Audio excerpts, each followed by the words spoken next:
Bem-vindos ao Grupo Marcos, eu sou Carlos Luiz, você está no programa Nova Geração 138, estudando o Livro dos Espíritos. Hoje nós vamos para a questão 22. Tem também a 22A, não sei se vai dar tempo, mas se não der, a gente trata no próximo encontro. É uma questão interessante, né? Principalmente quando a gente compara, né, a época que foi respondido e o avanço da ciência hoje. Vamos lá, é uma questão que trata sobre a definição do que é matéria. Algumas coisas, para a gente entender de Kardec, do Espiritismo, a gente tem que entender o contexto, não pode achar que era igual ao nosso. Mesma coisa Jesus, né? Na verdade, mesma coisa qualquer teoria, qualquer personagem histórico. Tem que entender o momento em que aquilo foi escrito, o momento que aquilo foi dito. Kardec pergunta o seguinte para os espíritos, né? Estamos ainda estudando o capítulo 2, Elementos Gerais do Universo, questão 22. Define-se geralmente a matéria como aquilo que tem extensão, né? Extensão, comprimento, que pode impressionar os sentidos e que é impenetrável. O que Kardec está colocando aqui, não esqueçamos que Kardec é um dos grandes intelectuais de sua época, um grande cientista, então ele está pegando a definição clássica da ciência, a definição aceita pela ciência. Ele pergunta, essa definição é exata? Na época, qualquer grande cientista, qualquer grande intelectual encarnado diria que sim. E qualquer espírito menos evoluído também diria que sim, né? Porque para a época era isso, matéria é o que tem extensão, que impressiona os sentidos e que é impenetrável. Alguns talvez tenham pego essa definição até na escola agora, né? Século XX, século XXI, né? Matéria é tudo aquilo que ocupa um lugar no espaço e etc, etc. Bem, o que é que os espíritos respondem? Né? Vamos lá, porque é interessante que esse é um dos conceitos que mudou radicalmente da época de Kardec para cá. Mudou radicalmente. Os espíritos vão dizer o seguinte, do vosso ponto de vista, sim, porque só falais daquilo que percebeis. Então os espíritos começam a dizer assim, para vocês, ok. Como quem diz, para vocês isso, para a gente é outra coisa, né? Vamos lá, para vocês é isso. Mas a matéria existe em estados que não conheceis, que não era conhecido na época. Ela pode ser, por exemplo, tão etérea e sutil que não produza nenhuma impressão nos vossos sentidos. Entretanto, será sempre matéria, embora não seja para vós. Olha aí, existe matéria, para vocês é isso, mas existe a matéria em estados tão sutis que os sentidos humanos não captam, ainda assim é matéria. Tem várias questões aí, não vou entrar no mérito de tudo, mas assim, olha que descoberta curiosa. Depois que a gente descobre que o universo é um negócio imenso e tal, 200 a 400 bilhões de galáxias, cada uma com seus 200 a 400 bilhões de estrelas, e mais estrelas no universo, né, do que grãos de areia da Terra, e etc, etc., a gente descobre, a gente que eu digo humanidade, né? A gente descobre uma coisa interessantíssima.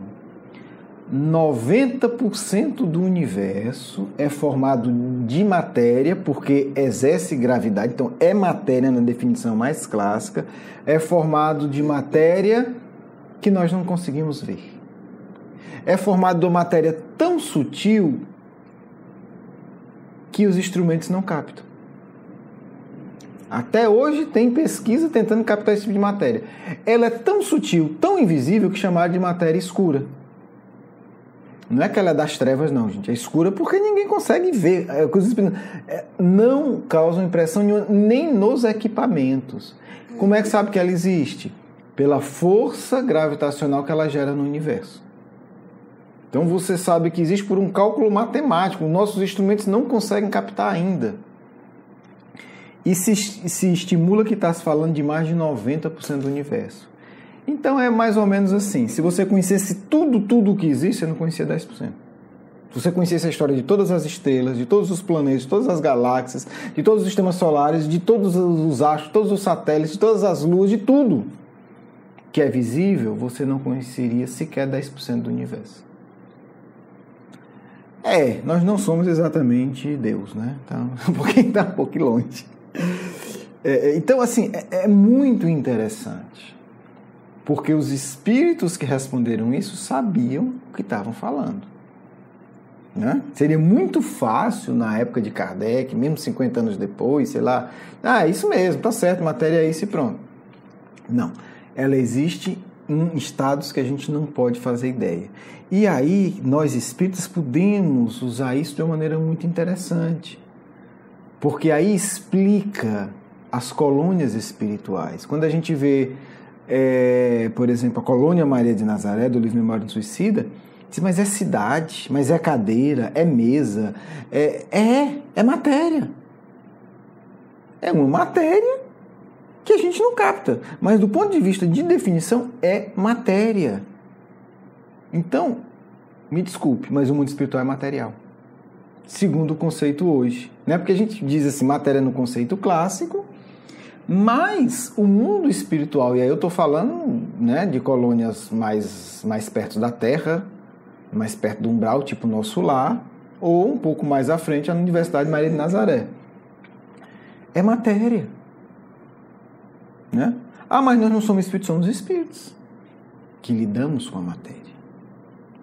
É uma matéria mais sutil, mas ainda é matéria. Quer dizer, se você estiver lá na Universidade Maria de Nazaré, tiver essa felicidade, inclusive se você tiver essa felicidade, tenta lá, né? Bota meu nome lá para ver se eu sou sorteado para uma vaga de bolsista, de estudante. Vê se consegue lá pelo menos uma visita para mim, se você estiver por aí. Então, assim, se você estiver na Universidade Maria de Nazaré estudando, se sentar numa mesa, é uma mesa. É uma mesa. É a mesma matéria da mesa aqui da Terra?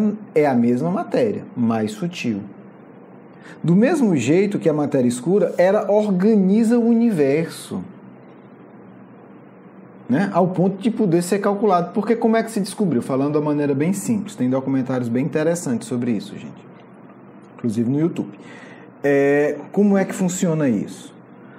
Se essa matéria não existisse, o universo se dissolveria. Há uma força que congrega, só as forças conhecidas não dão conta. Então começou a se suspeitar. Disse, não, então tem uma matéria mais sutil que faz com que as coisas tenham o formato que tem. Em termos de universo, de constelações e galáxias, tá?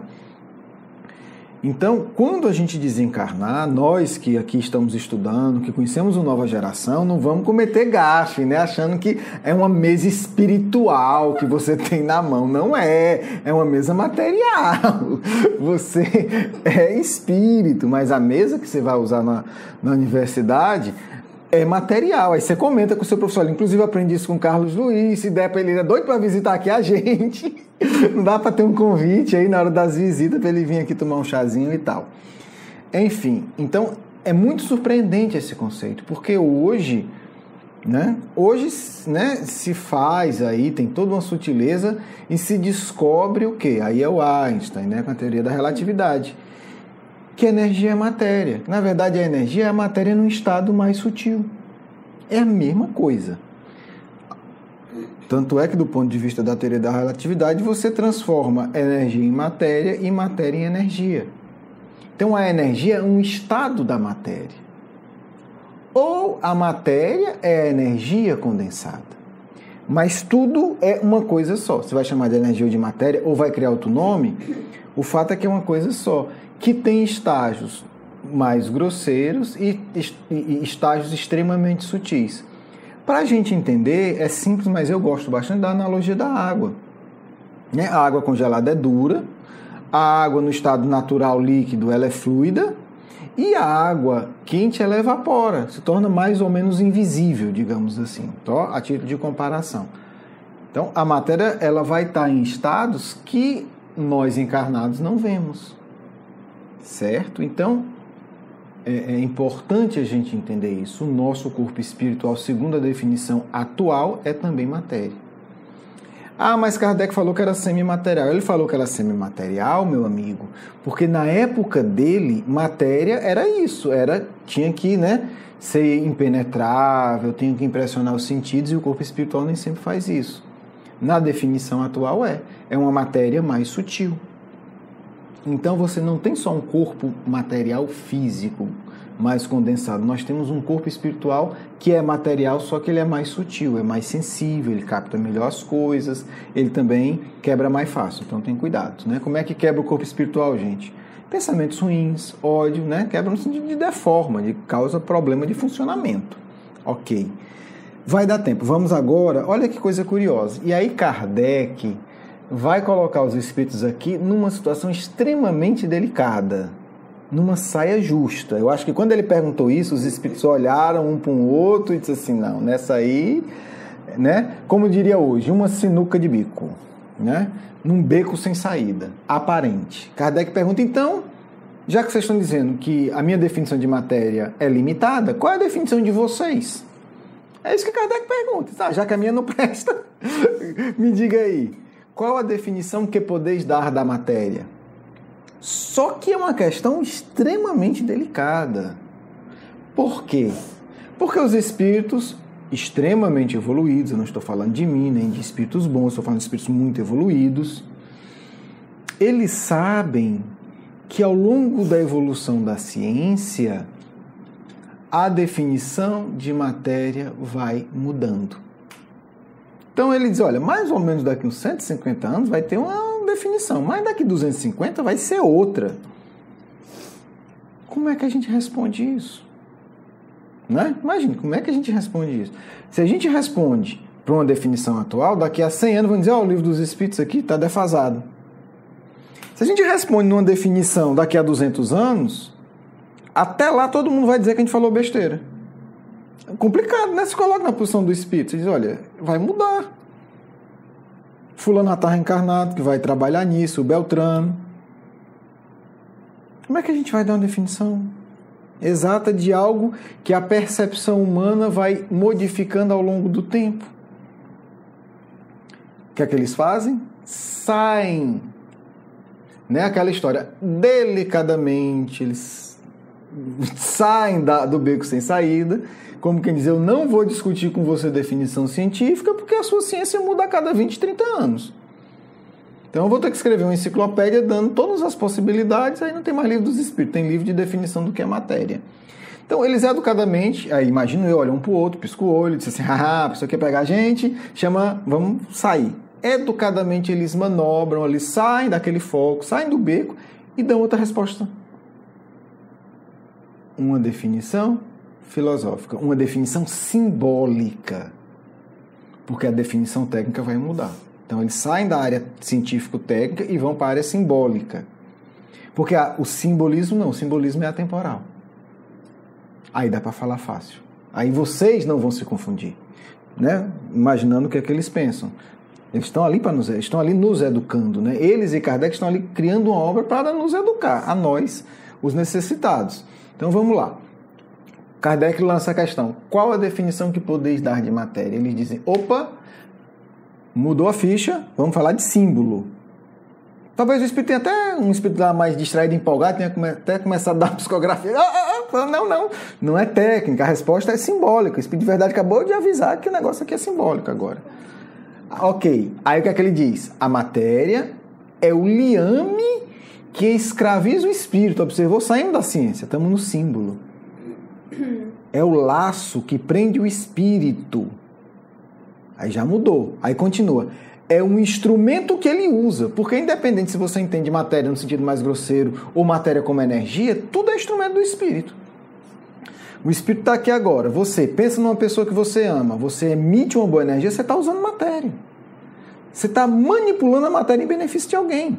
Estudamos isso, 10 encontros, magnetismo. O que é aquilo ali? O que é o magnetismo? Numa definição mais sutil de matéria, é a manipulação da matéria sutil para gerar bem-estar no outro. Então, é o instrumento que ele usa e sobre o qual, ao mesmo tempo, exerce sua ação. Então, o espírito, ele é um instrumento, é a coisa que ele mobiliza para exercer sua ação. Aí, pode ser em 1857, em 1957, em 2057, em 2500. Isso continua, isso é simbólico. Do mesmo jeito que os símbolos do Cristo vale, o filho pródigo. Todo mundo que conhece a história entende. O bom samaritano, porque são símbolos. Não é o fulano de tal, com altura tal, com peso tal, não é uma coisa técnica, é uma coisa simbólica. Então os espíritos eles usam os diferentes tipos de linguagem para nos educar, vendo o que é mais adequado. E aí, assim, Kardec vai comentar, de acordo com isso, pode-se dizer que a matéria é o agente, o intermediário com a ajuda do qual e sobre a qual o espírito atua. Né? Então, assim, é um instrumento, né, como uma caneta, como um celular e tal, que usa, mas o espírito também atua sobre ela. Quando nós formamos um corpo físico, nós estamos pegando um corpo material mais sutil, condensando matéria e formando um corpo material mais grosseiro. Bem, né? Aí a gente vê o desafio do que foi a codificação. Quer dizer, cada questão dessa, a equipe espiritual tem que se reunir, ver quem tem condição de responder. E assim, um dia a gente vai falar dos bastidores da codificação, porque tem uns dos bastidores na Revista Espírita, né? Quem lê a Revista Espírita com atenção vê que às vezes eles comentam os bastidores. Mas assim, é mais ou menos isso, né? Vem a pergunta, os espíritos já ali telepaticamente já vê quem está apto para responder, quem não está, e na dúvida se recorre a uma instância superior, como em todo canto organizado, né? Se dá para resolver ali, resolve. Se não dá, né, chama João Evangelista, que era, né, amigo de Kardec e coordenador, e se a bronca é grande, chama o guia espiritual do Kardec, Jesus de Nazaré. Então, vai depender de cada caso. Mas é entender que há toda uma reflexão por trás para nos ofertar algo que nos ajude a sair da nossa cegueira espiritual. Um grande abraço, beijo no coração, espero que vocês tenham gostado. Voltamos, se Deus quiser, na próxima sexta-feira com a questão 23. Vamos à nossa mensagem de encerramento. Avancemos, meus filhos, avancemos sempre no caminho que leva à sabedoria verdadeira, ao sorriso iluminado de Jesus de Nazaré. Observem que obra grandiosa este livro. Milhares de espíritos se mobilizaram e se mobilizam. Primeiro, para trazê-lo ao mundo. Depois, para levá-lo aos seus corações. Livro dos Espíritos precisa estar em seus corações. Primeira etapa, chegar ao mundo. Segunda etapa, ser difundido no mundo.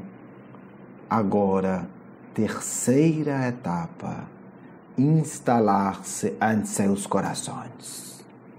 Devemos agora compreender. Existe beleza neste livro sagrado, neste livro que nos fará entender o amor de Deus, expresso por uma inteligência que é infinita solicitude. Quando o Espírito pode, porque conquistou dominar matéria, maravilha. Porque nada faltará, porque matéria está em todo lugar. Tudo ele pode modificar. Pode transformar o que quiser à vontade, porque o Pai do céu, o Paizinho que Jesus falava, concedeu a ele esta possibilidade, porque ele está capacitado a exercer sem nunca perturbar a ordem. Vocês às vezes brigam por coisas tão pequenas. Mesquinhez, tesouro de milhões, de bilhões, tudo tão pouco. Porque se vocês desenvolvem-se, faz nem sentido perder tempo com tanta mesquinharia, porque a mente cria a partir do seu poder de transformar matéria. Filhos, esta definição que foi dada da matéria como o laço que prende o espírito deve servir para vocês entender que matéria prende espíritos atrasados. Porque na mesma resposta, espíritos comentam, mas é também instrumento e meio de ação. Veja que coisa curiosa. Quanto mais atrasado, mais a matéria é senhor do espírito, ela domina o espírito. Quanto mais evoluído, o espírito é senhor da matéria, ela se torna instrumento, dócil e obediente. Não é interessante esta relação desses dois elementos universais? Espírito é tolhido por matéria, mas Deus o impulsiona a dominar matéria, e aos poucos ele adquire domínio. Por que isso, filhos? Porque como está nos livros sagrados, inclusive livros sagrados judeus, Gênesis, Espírito criado à imagem e semelhança do Pai. Que aspecto digo aqui de possibilidade de domínio da matéria? Deus domina a matéria. Espírito evoluído, puro, domina também a matéria. Tal pai, tal filho, como vocês dizem. Façam-se filhos de Deus. Dominem matéria. Isso que seu pai quer. Aprenda a dominar a matéria. Aprenda a ter força, energia e coragem. E exerça o domínio necessário. Mas nunca esqueçam, domínio verdadeiro tem como base Deus. E Deus é amor. Então, o poder de domínio funda-se no amor. Aquele que ama tem o verdadeiro poder, não apenas em relação à vida, mas em relação, inclusive, à matéria inorgânica, como vocês chamam, a matéria bruta, embrutecida, matéria grosseira. Por que então, filhos, apegar-se tanto àquilo que vocês devem controlar? É apenas instrumento. O ouro é apenas um instrumento, como uma mesa. Imagine que você, em vez de dominar, de usar a mesa usasse você. Ah, que pensamento ridículo. Sim, é o que vocês fazem. Em vez de dominar a riqueza, vocês vivem em função dela. A riqueza domina muitos de vocês. E quantos de nós não abandonou Cristo elegantemente para seguir o caminho da riqueza? Quantos hoje se veem superatarefados porque estão sob o domínio da riqueza? Por isso disse o Mestre, não pode haver dois senhores. O Espírito submete-se a Deus e domina o mundo. Ou o Espírito domina o mundo e perde a alma. Que entendamos a matéria como o laço que escraviza, mas que impõe o dever de ser escravizada, porque o nosso papel é nos tornar senhores da matéria e servos do Cristo. Que vocês fiquem em paz do amigo espiritual da Sam. Quero agradecer o seu carinho, a sua atenção, e para conhecer mais do nosso curso Educação Espírita, um convite à juventude, do nosso programa Nova Geração e os nossos livros, por favor, visite o nosso blog grupomarcos.com.br. Você é muito bem-vindo. Um grande abraço.